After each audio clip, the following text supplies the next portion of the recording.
Fixer family, it's Charmin, and as you can see, I am out here in the she shed, the shop, whatever you want to call it, and I am bringing you today a Girls Can Use Power Tools video. I am so excited. I am going to be doing this with some awesome friends. This is hosted by NataLee from Design to the Nines, and we are going to be doing a hop with these other wonderful ladies, and I'm so excited to be bringing this to you. Guys, today I'm going to show you how to create a cover for your glass top stove. Welcome to Fixin' 2.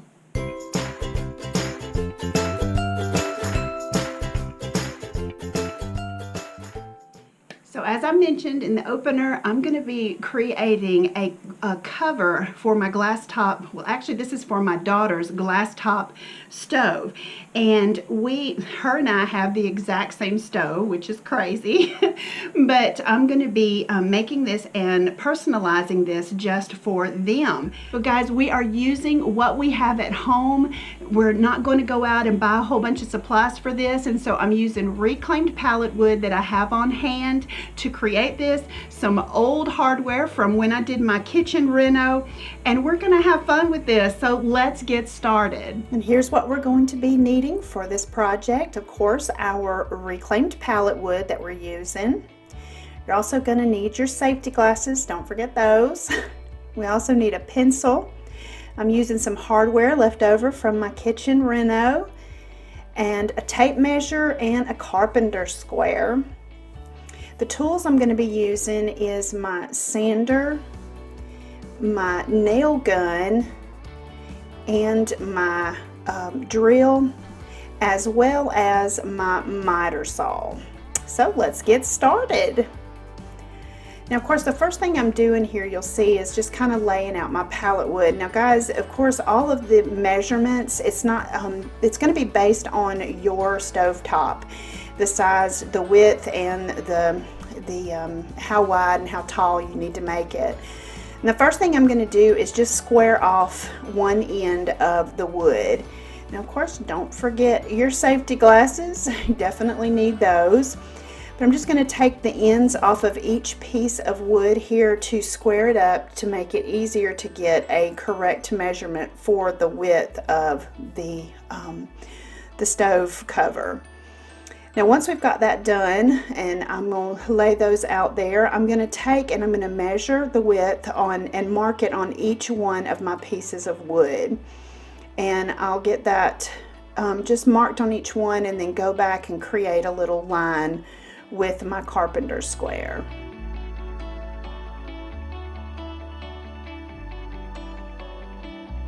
Now we're ready to cut them to the size we need. You want to make sure that the part that you are actually using is going to be on the left side of your blade, and the part you're getting rid of is going to be on the right side, because you have the width of the blade itself.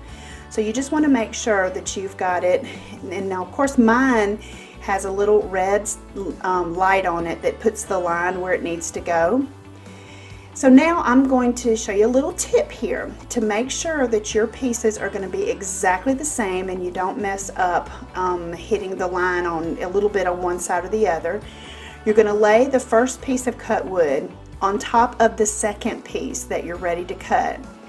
And you're going to push it up against your back brace, and you'll see how you can take, and once you make sure it's even on one end, bring your saw down and scoot the piece of wood, really the two pieces of wood, until your one that's already cut is touching the blade, and it will be right there in the same spot, and you're ready to cut. Once you get it cut, then you'll see that these pieces are exactly the same size. Now let's move to the next step. Now that all of these pieces are cut, we're ready to sand.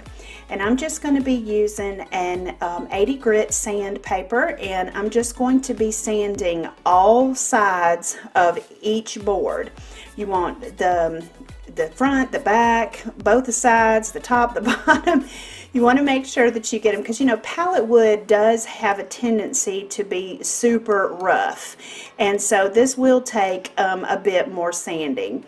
And I don't know if you can really tell it here or not, but there is a huge difference in the way that they look and even the color of them. It takes that, you can kind of see right here. So now we're ready to get the rest of these sanded and move to the next step. Guys, don't forget to check me out over on Instagram. I'm at Fixin2AL. You can kind of catch some behind the scenes stuff and also get to kind of know me on a little bit more of a personal level. So don't forget, check me out over there. Let's get back to the project. Well, our wood is nice and smooth, and now it's time to stain it. We're going to be staining it with this Rust-Oleum decorative glaze in the color Java Brown. And I love this stain because you can put it on as dark or as light as you want to. It just works out awesome. And I'm basically just going to take my foam paintbrush that I have here and just begin to do each and every nook and cranny of all of these pieces. And I don't wipe any of it off because I really want this dark rich color, but you can wipe it on, you know, put it on and then turn it and wipe it off. And you can see kind of how it definitely brings out the wood grain of this pallet wood. So I'm going to get the rest of these done and we'll be back for the next step. So now that we have all of our wood stained and it's good and dry, we're ready to put this together. Now, because my nails are a little longer, because I'm using what I have at home, I'm putting some wood underneath each one of these sides, but I'm going to be using some wood glue and of course my nail gun to get all of this put together. And I've cut these smaller strips, you know, the length of my cover here, on one on each side, and this is how we're going to put it all together. And I'm just going to take the wood glue and I'm going to place it on there, and then of course I'm measuring 2 inches from the side, and then I'm just going to take my nail gun and of course my safety glasses, and we're going to put 2 nails in each one of these pieces of wood, and this will definitely secure it all together. Now you're going to see when I flip it over those pieces of wood that I had in there, because like I said my nails were a bit longer. So we're going to take these pieces of wood off, and then I'm just going to take my hammer and basically knock the pieces of nail that came through the bottom and just kind of bend them over and kind of hammer them back into the wood there so they're not sticking out or causing any issues whatsoever.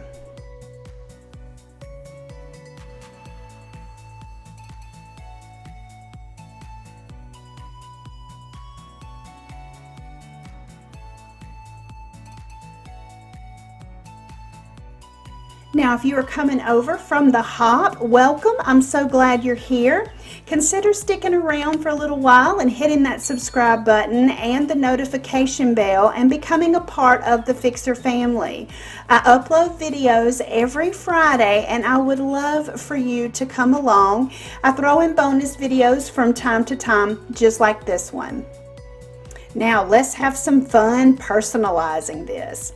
Now I have taken and cut out some stencils with my silhouette, and if you guys are interested in wanting to see a more step-by-step tutorial on how to create these stencils, let me know down in the comment section below. I would love to hear from you. Now what I'm doing right here is I've put my stencils down and I'm taking Mod Podge and I'm putting it, a layer of it on, to help to seal it and you know, seal from getting paint bleed as best as possible. Now it won't completely keep it from bleeding, but it will definitely help tremendously. And now that we've gotten all of that done and we've put the paint on there, we're ready to reveal what this looks like. Now up here at the top, you'll see I kind of got a little bit of paint over the edge of the stencil. I'll show you how I fix that here in just a second. But first I want to reveal what this looks like. This turned out so good. And I'm using kind of what they call a cream colored paint. It's a chalk paint by Rust-Oleum. And you can see there may be just a touch of bleeding, but not terribly bad at all. Now up here at the top, I'm just going to take my sandpaper and I'm going to basically just sand off the majority of this, and it'll also take off some of the stain, but that's okay. Because once we get it sanded to where we want it, we're going to take a damp towel, get all of the dust off of it, paper towel there. And then I'm going to take my gel stain and take just a little touch of it and touch this up. Now, of course, it looks really dark when you see me first putting it on here, but once it dries, it will look perfect, and then we're ready to put the clear coat on. So now you see we've got all of the stenciling done, and of course I did a T for their last name. Now I'm ready to put the clear coat on here. I'm using this polyacrylic and just beginning to take a foam brush and put it on there. When I started to put it on there, I noticed that it was lifting up a little bit of that chalk paint, and I realized that I needed to do something a little bit different. So kind of wiped off that was there, and then I just went in with a dabbing motion over the first coat over all of the chalk paint, and then just kind of lightly brushing out those bubbles. Once I got that first coat on there, then the second coat went on perfectly.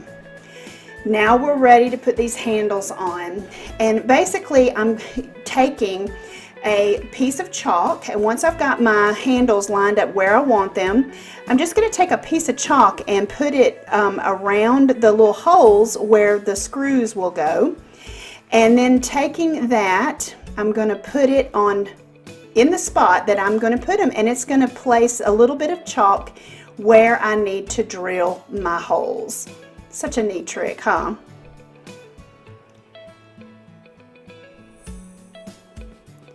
Now once I've got my holes marked, I'm again going to take some of the wood, the scrap wood, and put it underneath it, because I'm going to be drilling through all the way through, and I definitely don't want to mess up my countertop here.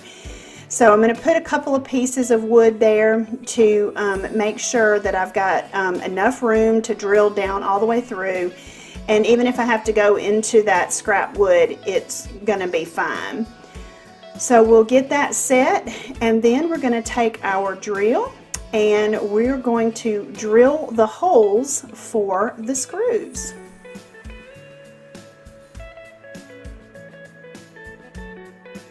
Now when you're using a drill bit, make sure that when you're drilling in and then you're coming back out, keep that blade moving. That way it'll come out so much easier. Once you've got your holes done, then you're just going to attach your handles, screwing them in from the back.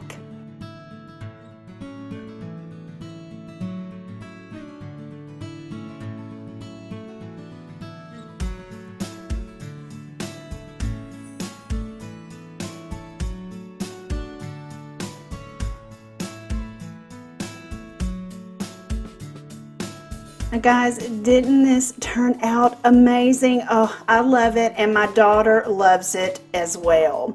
And I think that using just what you have at home, the scrap pieces of pallet wood, just a little bit of paint and some clear coat, this was so fun to make.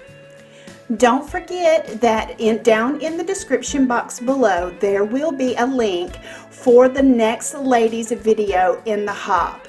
Also, there will be a link down below for NataLee's channel, Design to the Nines. Guys, check her out. I know you will love her. I love her so much.